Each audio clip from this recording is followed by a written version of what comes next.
exercise as well.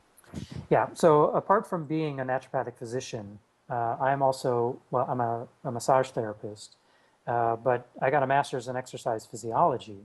So I've been a personal trainer for 20 years, and I am a, I think, in all the stuff that I've learned, and I became a naturopathic physician because I felt like I was missing that foundation, the the biochemistry and the human physiology aspect, um, and then the ability to recognize pathology and treat it. There's a spectrum of health, and it starts down at this end with illness, and then from illness you can go towards wellness, and then from wellness there's that additional step to fitness.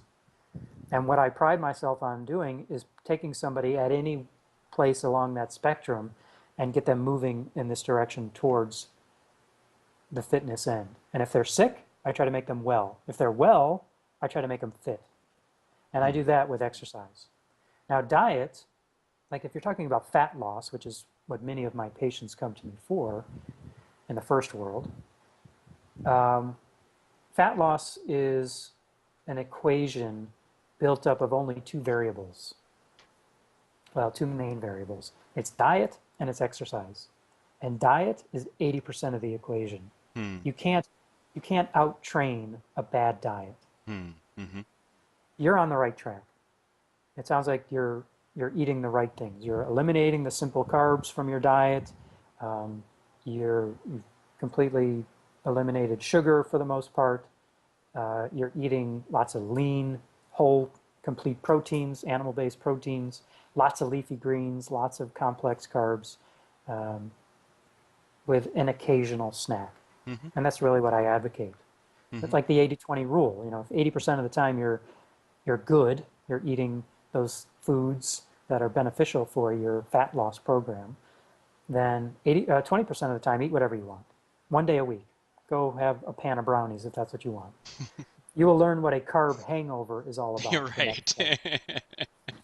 Anyways, in terms of the exercise component, um, I think you are stalling your fat loss potential or halting the progress by doing what I call um, below anaerobic threshold activity. Conversational pace is something that has been long believed to be the best way to burn fat. So when I got my master's in exercise physiology 100 years ago, I was taught that the best way to burn fat is to go for a long, slow pace, LSD, long, slow distance. Hmm. And after about 40 minutes, your body will begin to try to conserve the glucose stored in the body, in the liver, and in the muscles, and convert over to utilizing fat for energy. Hmm. That's when you start to get into the fat burning zone. And that still holds true. The Hmm. problem is, as soon as you stop exercising, all of those benefits stop. However, if you can exercise above anaerobic threshold, which generally means above the pace that you can carry on a conversation with your neighbor while you're out walking, you get to you begin to get these hormonal benefits to the exercise that last up to 48 hours after you stop. So a, a shorter way to describe that is exercise as hard as you possibly can until you have to stop, and then rest until you're ready to go again, and then pick up right where you left off and continue. And after 15 minutes, you're done. So Hmm. the type of exercise that I prescribe for the majority of my patients is very short, very high intensity exercise that involves lifting weights and sprinting, Really? or some aspect of that. Body weight workouts, you know, push-ups and pull-ups and dips, air squats, those kinds of things. Huh. Those are all beneficial. It doesn't require a fancy gym membership, but sprinting is probably one of the best things that you can do for yourself Hmm. because you are immediately getting up over the aerobic energy source, even past the lactic acid energy source, into that phosphagen system. It's called the CP, or the creatophosphagen system. And that's what you have immediately in your muscles. And that there's no oxygen required for that. And the more frequently you can be in that zone where you are gasping for air, the more you're going to get those hormonal benefits. And the hormones I'm talking about are testosterone, human growth hormone, cortisol. When they're all secreted at the same time, they have this twofold effect. One is anabolism, or muscle building, and two is lipolysis, or fat burning.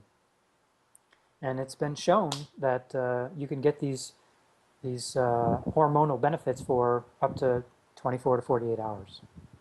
Really? Huh. So as opposed to getting on a treadmill or jogging around the neighborhood for 5 miles and taking an hour to do it at Right. a slow pace, instead take 15 minutes. Warm up first, make sure Yeah. that you're sweating and that you've stretched so that you can take your joints through a full range of motion. But then go as hard as you can for 15 minutes and rest. So go until you can't, rest until you can, and then pick up right where you left off and continue until the clock stops at 15 minutes or whatever the time period you've set aside. But Hmm. 15 minutes is plenty. 20 minutes is probably optimal, but 15 minutes to start is a good choice. Huh. And Interesting. choose exercises that use all of your muscles at the same time. Or break it up into 3 or 4 exercises that focus on either upper body or lower body, or both. Mm-hmm. Mm-hmm. So something like a burpee. You know what a burpee is? Yep. Yep. Okay.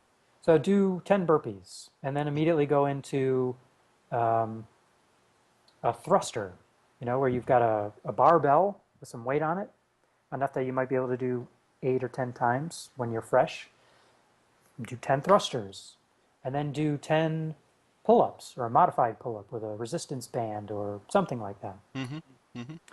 And then sprint 20 meters, or do 20 jump ropes, double unders if you can. And then just do that cycle as many times as you can in 15 minutes, stopping when you have to stop and rest. The benefit comes when you rest.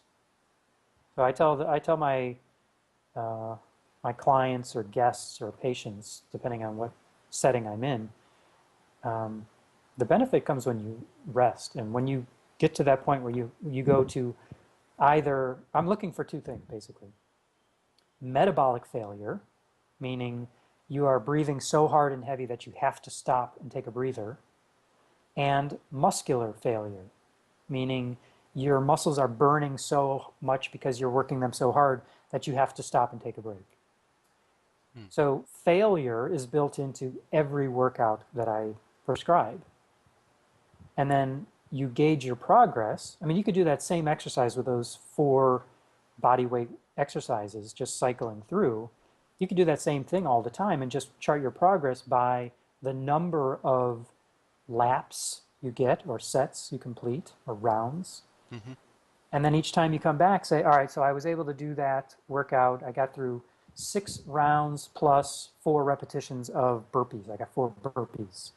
So this time I'm going to try to get through maybe all that next set of burpees into the next exercise. That's progress. Or you could lengthen the time that you're doing it, go from 15 minutes to 18 minutes. Mm-hmm. You're going to increase the sheer volume that you're working, but it's the intensity that's the most important thing. The intensity will determine whether you're burning fat after you stop exercising or not.